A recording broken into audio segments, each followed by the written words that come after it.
Salut la populace, faut qu'on parle de la série The Bad Batch.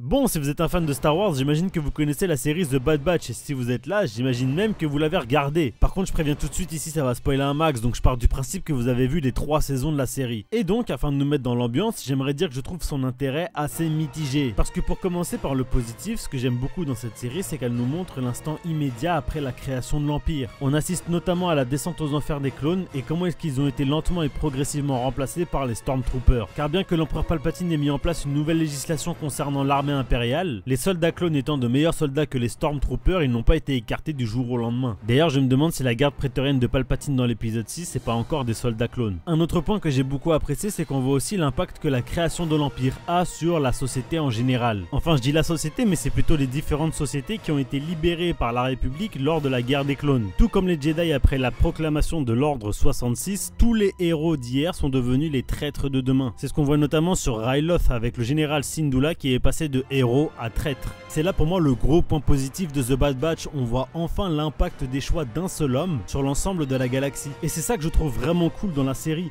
on voit enfin quels impacts ont eu l'ordre 66 et la proclamation de l'Empire sur le citoyen lambda. Sid par exemple, qu'on voit tout au long des 2 premières saisons, elle était présentée comme une sorte d'allié des Jedi et donc comme une sorte de personnage gentil, même si on peut relativiser sur la gentillesse de ce personnage, elle a quand même fini par vendre la Bad Batch. Sous la République, elle aurait jamais fait un truc pareil. Bon, et pour terminer sur les points positifs, parce qu'il faut quand même le souligner, eh bien The Bad Batch est une série qui se veut mature à mon sens. Car bien qu'elle demeure être également une série pour les enfants, elle possède néanmoins une atmosphère assez sombre. Je m'explique. On commence la série sur l'ordre 66. Bon ok, ça commence sur une boucherie. S'ensuit une trahison, celle de Crosshair vis-à-vis du reste du squad. Là vous allez me dire ouais mais c'est son inhibiteur chip. Sauf qu'à la fin de la saison 1, on apprend qu'il l'a plus, donc c'est une vraie trahison au final. Même s'il demeure droit, vrai et juste selon ses principes vis-à-vis d'eux, il n'empêche qu'il les a trahis. Ensuite à la fin de la saison 2, il y a Tech qui meurt, et alors la saison 3 c'est encore pire que tout, c'est vraiment sombre par excellence. Parce qu'entre le projet nécromancie, les manipulations génétiques sur les différents êtres humains, dont des enfants, dont même un bébé, et les différentes tortures appliquées sur les soldats clones qui ont lourdement affecté Crosshair, bah j'aurais du mal à dire que c'est le petit dessin animé pour enfants quoi. D'ailleurs je tiens à souligner l'incroyable évolution psychologique de Crosshair, le développement du personnage est fabuleux. Franchement je pense que après Rex, évidemment, c'est mon personnage préféré qui apparaît dans la série. Pas mon clone préféré, hein.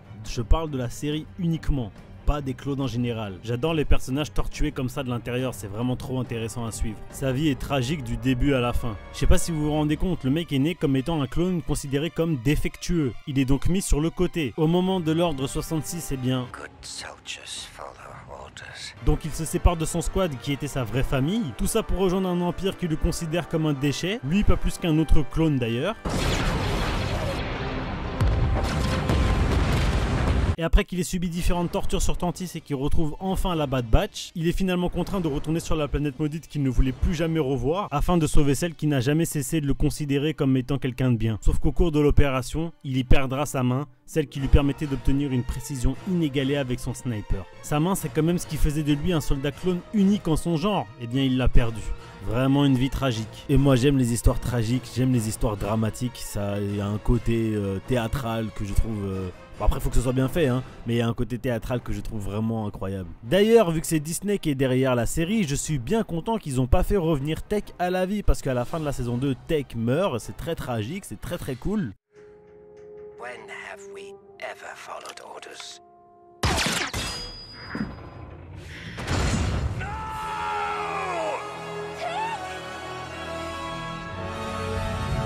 Mais il y en a qui étaient persuadés qu'il n'était pas vraiment mort et qu'en fait il a été sauvé par je ne sais quelle magie spectaculaire. Ça nous pondait des théories plus farfelues les unes que les autres. Mais comme on connaît Disney avec leur fâcheuse tendance à faire revenir à la vie des gens qui sont morts, comme Palpatine, comme Boba Fett, comme même Echo, et ben on pouvait s'attendre à ce que lui aussi revienne à la vie. Mais fort heureusement, ils ne l'ont pas fait. Surtout qu'il a une réelle importance au sein du crew, du coup il aurait vraiment pu revenir. Mais bon, heureusement ils l'ont pas fait. Maintenant pour continuer sur une note moins joyeuse et moins positive, j'aimerais expliquer pourquoi est-ce que je trouve la série assez mitigée. En fait, mon gros problème dans la série, c'est la Bad Batch elle-même. Je trouve vraiment Hunter inintéressant. Il raconte rien, il a pas de développement de personnage, c'est tout le temps la même chose. Je comprends même pas en quoi c'est un clone défectueux. Je veux dire, ok, il a des qualités de chasseur un peu hors du commun, mais enfin...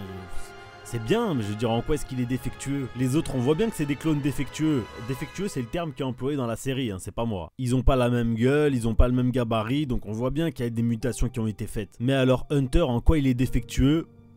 En fait, ça se sent que Dave Filoni voulait un clone qui commanderait le crew, qui soit stylé, qui soit normal sans être normal. En fait, j'ai la sensation qu'il fallait entre guillemets un chef propre. Je sais pas comment vous expliquer, c'est une sensation bizarre, c'est ce que j'ai quand je vois Hunter et du coup ça me met un peu mal à l'aise. Il fallait un clone qui ressemble à tous les autres clones, qui soit un clone normal et qui a juste des capacités un peu supérieures à la normale. En fait, ce que je veux dire, c'est que si vous regardez The Bad Batch, c'est que vous avez probablement regardé The Clone Wars avant et vous avez eu le temps de vous habituer à des clones comme Rex. Et donc, pour rester dans la thématique des clones, il faut un clone qui ressemble aux autres clones. En fait, Hunter, il est là juste pour nous rappeler qu'on est dans Star Wars et que c'est des clones. Pour parler maintenant des autres membres de la Bad Batch, vous savez déjà ce que je pense de Crosshair. Enfin, pardon, Crosshair. Super personnage, super intéressant, vraiment rien à dire. Je n'aime pas Hunter, enfin pardon, Hunter. Même si j'ai pas aimé le fait qu'il revienne à la vie, j'aime quand même pas mal Echo. Mais ça, c'est parce que je l'aimais déjà depuis The Clone Wars. Là, dans The Bad Batch...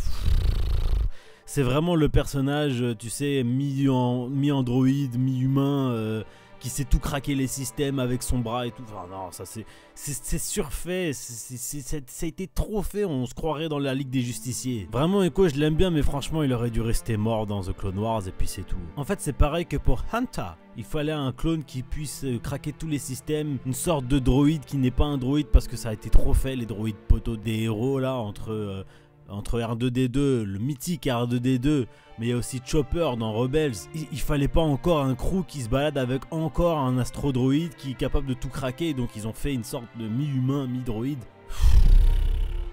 C'est chiant, c'est chiant.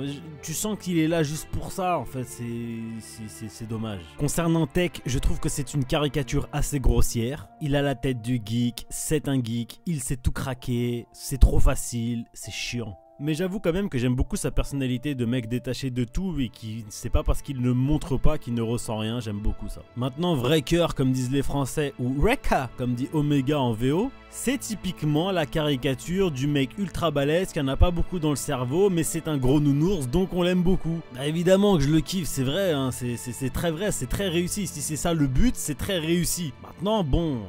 j'aime pas trop l'idée que parce que t'es le mec balèze de la team, t'es forcément le moins intelligent. C'est un peu chiant, c'est caricatural et c'est trop fait. Faut arrêter avec ça là, ça y est...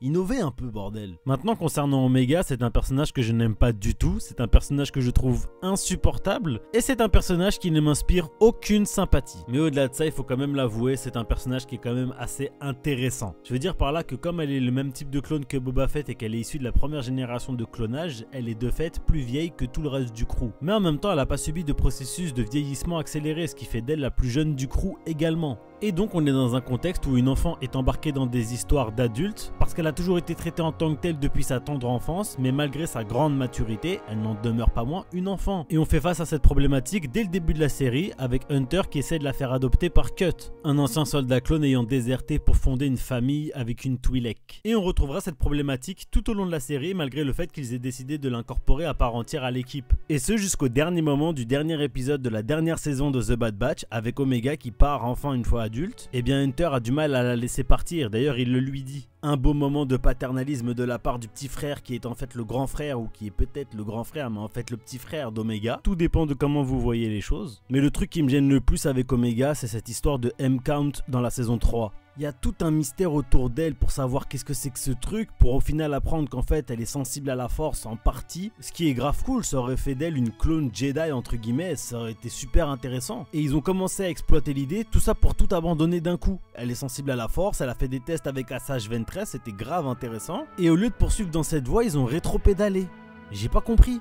Elle est sensible à la force ou pas au final? En fait ça m'a dérangé parce que je trouve que dans la série en général il y a plein d'épisodes qui servent à rien. Et la saison 3 je trouvais justement qu'elle dérogeait un peu à la règle, mais avec le rétro-pédalage sur l'histoire du M-Count et de la sensibilité à la force d'Omega, bah en fait la saison aurait pu être beaucoup plus courte par rapport à ce qu'elle est vraiment. Voilà, donc si je devais résumer les deux gros points négatifs de cette série, c'est que 1. Elle est très longue pour ce qu'elle est vraiment, et 2. Vivre l'avènement de l'Empire via le prisme de la Bad Batch. Personnellement j'aurais préféré une série sur Rex, mais bon tranquille. Après vous allez me dire on l'a assez vu dans The Clone Wars, ouais vous avez peut-être raison, mais on l'a vu en tant que soldat clone de l'armée de la République. Mais en ce qui concerne le développement du personnage, il y aurait eu tellement à faire sur lui. Voir l'impact psychologique que l'Empire aurait eu sur lui, ça aurait été démentiel. Déjà, on le voyait pleurer à la fin de The Clone Wars. J'aurais aimé voir comment est-ce qu'il s'est reconstruit et comment il est devenu un soldat rebelle. Une histoire plus courte que The Bad Batch, mais beaucoup plus intense. Comment lui, Gregor et Wolf ont fini sans puce inhibitrice. Bon, pour lui, on le sait déjà, mais pour les deux autres, on sait pas. La série aurait pu commencer d'abord sur lui tout seul et puis finir avec les trois en même temps. Enfin, je sais pas, je dis ça comme ça, peu importe, ce qui est fait maintenant. Et j'en profite juste pour dire que l'animation à la The Clone Wars, c'est vraiment magnifique. Les détails, les décors, tout est magnifique. C'est vraiment trop beau, j'adore. Si vous voulez mon avis, une certaine série de merde dont je tairai le nom aurait eu bien fait de s'en inspirer. En tout cas bref, merci à vous d'avoir regardé la vidéo jusqu'au bout. Si vous l'avez regardé jusqu'au bout, vous êtes des boss. N'hésitez pas à me suivre sur Twitch parce que je stream aussi, et oui. Arcane750XV, venez on se tape des barres, ça va être marrant. En tout cas d'ici là on se recapte pour une prochaine vidéo. À la prochaine, ciao bye bye.